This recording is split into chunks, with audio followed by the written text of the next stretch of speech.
This is day 23 of our Japanese tour, October 2018, Nagasaki Peace Statue Park and Museum.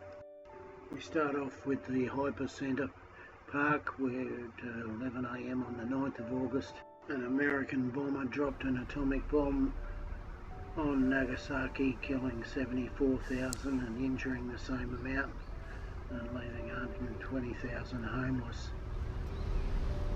So this monument is where the hypocenter of the blast took place, well up into the air above the hypocenter. And if you pause this, if you can read it at all, it describes the amount of people and the area involved in the blast.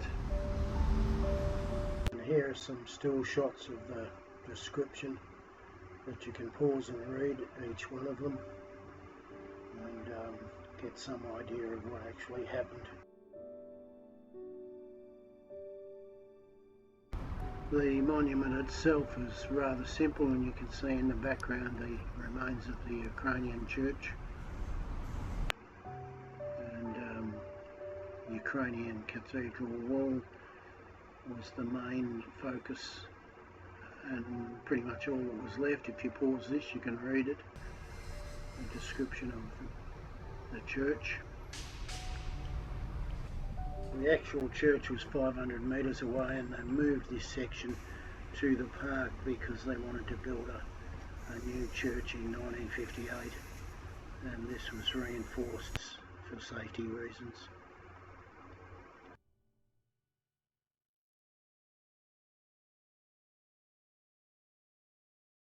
This area is where the Urakami prison was located, and it's a memorial to the 130 odd people that died, and these are the foundations of what was left of the prison.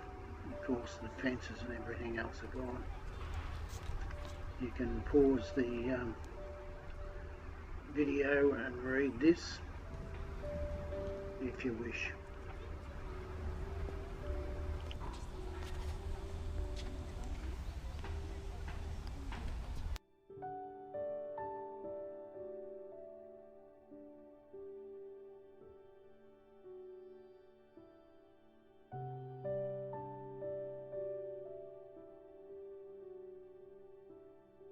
This area was divided into three.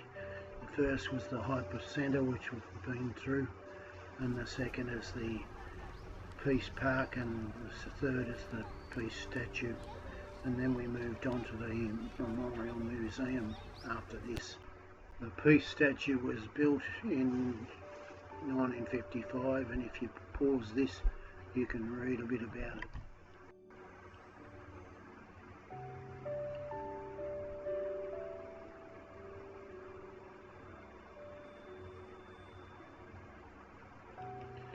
As you read it, you'll understand the posture of the statue and the symbolism of the hands and the feet.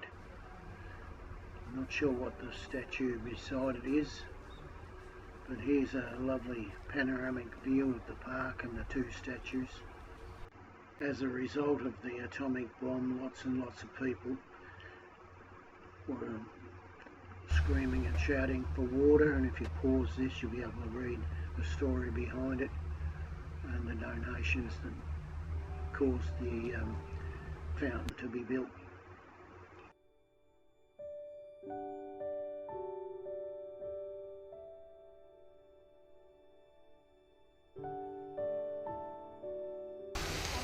The top of the fountain actually is a bit of a sky line or skylight to the museum that's underneath, I think. I'm not really sure. As you walk through the park, you run across the Nagasaki Peace Bell, and you can have a look at the photograph of it. My wife took a lovely panoramic view of this area of the park, and you can pause it and have a look. I videoed her taking photographs of each object or each statue.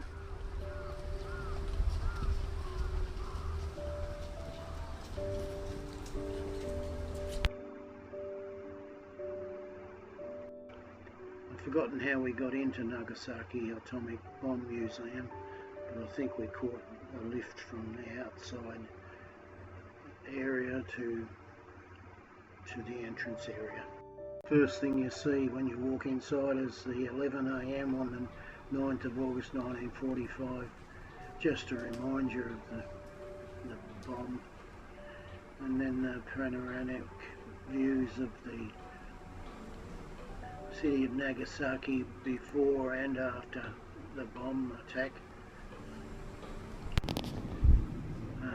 There was, in the background, you can see the church, or what's left of the church, and some remains of the church walls and other remains.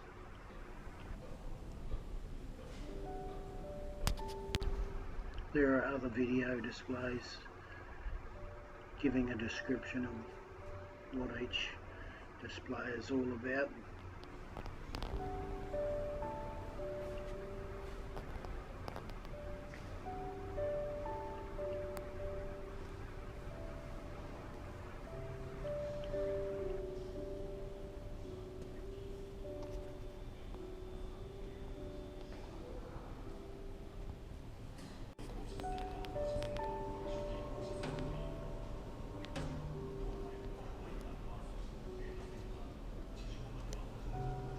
This 3D representation of the atomic blast on the city of Nagasaki, and how the mountains confined the damage to the city itself rather than spreading a wider area, but it still killed 175,000 people, nowhere near what Hiroshima suffered, but it was significant.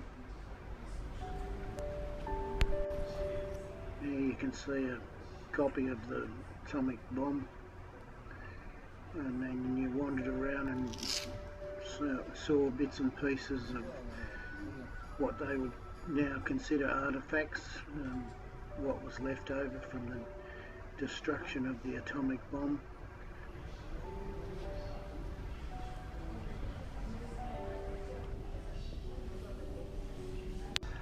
In this you can see what's left of clothing, and I believe a lot of these exhibits were donated by family, and some coins and other objects.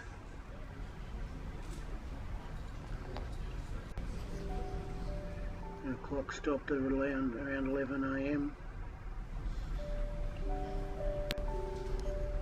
The bent metals from the explosion, railway tracks and other infrastructure completely destroyed and melted and bent.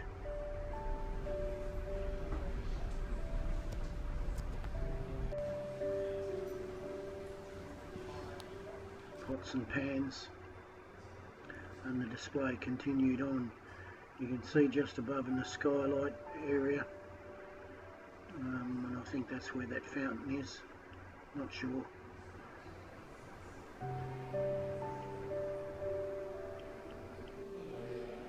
So there's a number of other displays that we took video of, but there was a lot more that we didn't photograph or take video of.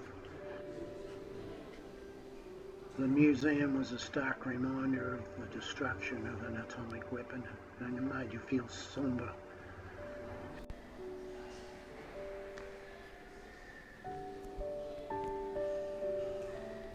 The video was produced by myself, and it's the end of another exciting video of day 23 of our Japanese tour, October 2018, the Nagasaki Museum and Peace Statue.